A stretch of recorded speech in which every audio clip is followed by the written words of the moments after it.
established rich coming right back at you. And today we gotta talk about Boosie Badazz being accused of hitting a security guard in Houston with a glass hookah base. And before we get into it, let me say this plain. Boosie has not been convicted of this. So I'm not sitting here acting like the court already proved what happened. But I am going to talk about how bad this looks. Because when your name is Boosie Badazz and you already have a long history with the legal system, you cannot keep ending up in stories like this. At some point, it can't always be the system. It can't always be a money grab. It can't always be somebody trying to get over on you. Sometimes a grown man has to ask himself why he keeps getting close enough to chaos for his name to be attached to it. The reports say this happened at a Houston nightclub around 2 a.m. And the allegation is that a security guard ended up getting hit in the head with a glass hookah bottle by Boosie. The security guard reportedly needed 8 stitches in his head. So this ain't some little push me story. This is a felony aggravated assault with a deadly weapon. This is serious.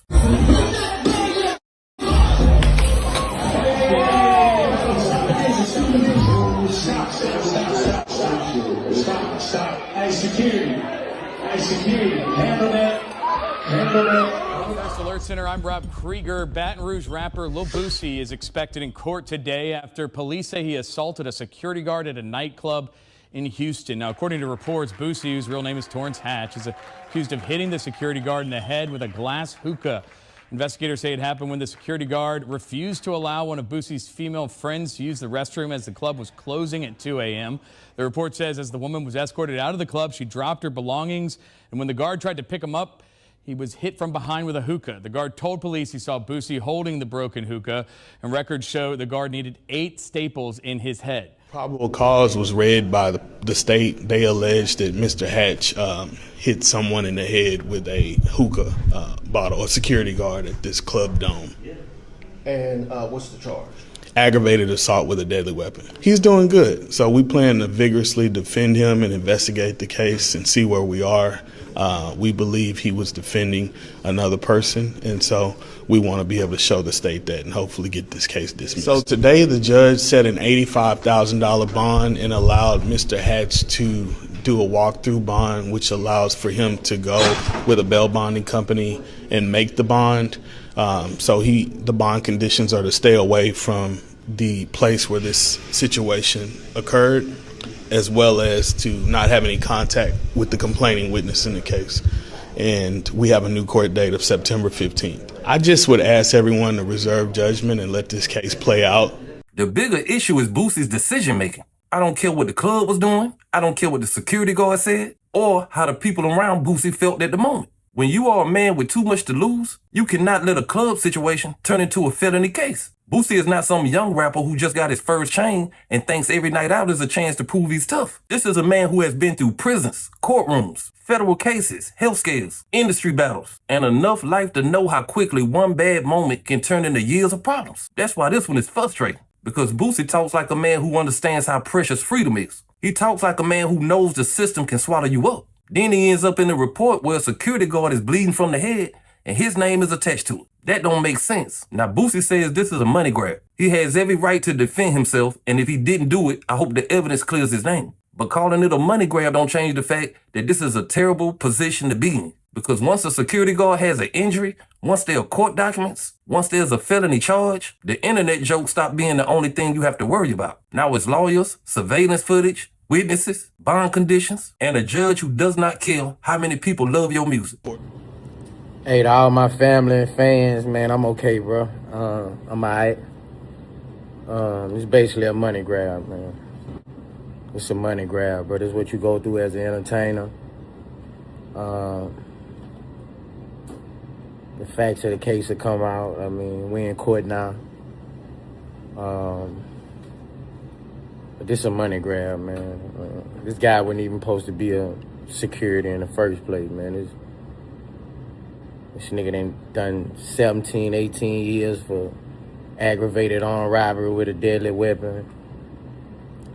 He just got caught at the border a couple years back, smuggling women out the country and in the country. He just got off federal paper. So, man, it's grab, bro. You know, when I first found out about the warrant a couple days ago, I contacted my PO. I let him know what was going on. I'm all right, though, man. It's just life. Life be lifing, bro. life be life, man. But, you know, God got me, bro. So I'm all right, man. To all my fans, all my family, I'm all right.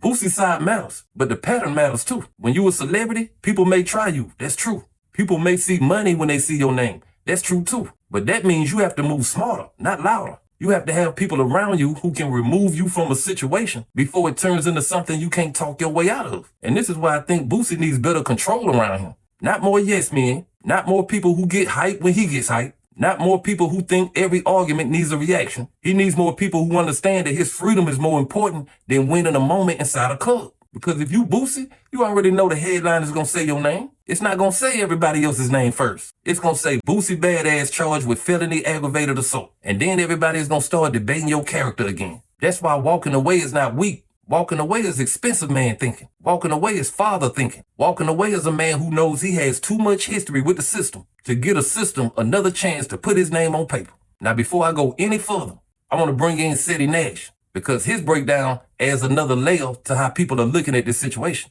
Y'all hear that? This just said, Boosie and him talked about self-defense. Now, here's what I do better than you, right? Because I pay for it. The paperwork says this. The lady was Boosie's niece. She admits, and it's on camera, to elbowing the hard in the face because she couldn't come back in the club and take a after it's been shut down. I've been a bouncer for years. Once the club is closed, you gotta go. The guard is taking her the out of there because she just start yelling, start talking about my uncle is this, my uncle is that, then elbows in the face. You can't do that. So when she struck a security guard who has the ability to take people the out of the club, instead of him just snatch on her the out the club for hitting him in the face after the establishment is closed, what does he do? He still is a nice guy and bends down and gets her ID, aka her purse and her phone. Boosie smacks with a face. You can't do that. Boosie was seen on camera and seen by the mother owner smacking in the back of the head. So I'm trolling based off of the paperwork, based off of multiple witness statements, based off of Boosie's lawyer, and based off of Boosie's. Boosie, pay the Boosie, pay the you stick him in the head with a vase bottle. That's why he started talking about, oh man, he people, he did this, he did that. What about what you did? If I walk around this goddamn neighborhood and I see a with Megan law charges saying that I can't walk up and punch in the fucking mouth.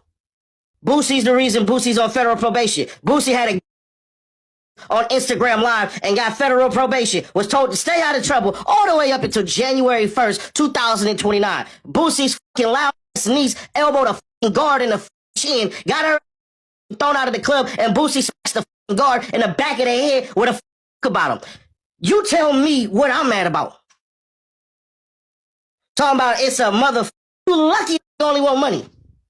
His first charges weren't civil. He pressed criminal charges first.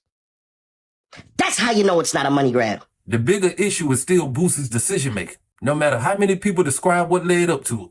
Once a club incident turns into a felony aggravated assault, the conversation has to go beyond who started talking first. Because that's where a lot of grown men get trapped. They get stuck on who was wrong first, and they ignore who had the most to lose. Boosie had the most to lose. The security guard has a job to do. The club was closing. People were moving around. Emotions were up. And sometimes in that confusion, the situation turned into a case that could follow Boosie for a long time. That is a bad trade. And Boosie has been around too long to keep making bad trades. A few seconds of anger can become months of court dates. A moment of defending somebody can become a deadly weapon allegation. A club argument can turn into bond money, lawyer fees, and another story that makes people say, damn, Boosie just can't get right. That's the part he has to understand. Even if he beats this case, even if the surveillance shows something different, even if his lawyers expose the whole thing as a money play, he still had to spend the energy on another legal problem. At this stage in his life, that should be exhausting. Boosie is too old for this kind of headline. He is too experienced for this kind of risk. He got too many children, too many fans, too much money, and too much history to keep having his name attached to moments that look like crash outs. And I say that as a person who understands why people love Boosie. He raw, he funny, he honest in a way that makes people feel like they know him personally. But that same rawness can hurt him when it shows up in the wrong room. You can be real without being reactive. You can be protective without putting yourself in a case. That's the lesson here. When you have survived what Boosie has survived, freedom should not be something you play with. Freedom should be protected like family, because he know this system don't need much. It only needs one incident, one witness, one camera, one injury, one report, and now your whole life is back in a place you claim you never wanted to go back to. This is why I really hope Boosie sits on this one. If he ain't do it, fight it all the way. But if there's any part of this where Boosie let his emotions put him in the middle of something that he can't get out of, then he needs to look at that too. Because beating the case is not the same as learning from the situation. And Boosie needs to learn from the situation before the next one is worse. This ain't about me hating on Boosie. I got love for Boosie. This is about wanting to see a grown black man who has been through too much stop giving the system opportunities to play with his life. At some point, you have to value your freedom more than your reaction. That's where I'm at. The court gonna handle the case. The camera's gonna matter. The witnesses gonna matter. But the bigger message is already sitting out there. Boosie has to stop being close to situations where a night out can turn into another legal fight. Because he ain't just a rapper no more. He's a businessman, he's a father, he's a survivor, and a man with too much to lose over a club incident. But hey, that's just my opinion. What's yours? Like, comment, subscribe. Established Rich. I'll be back with another one. Peace.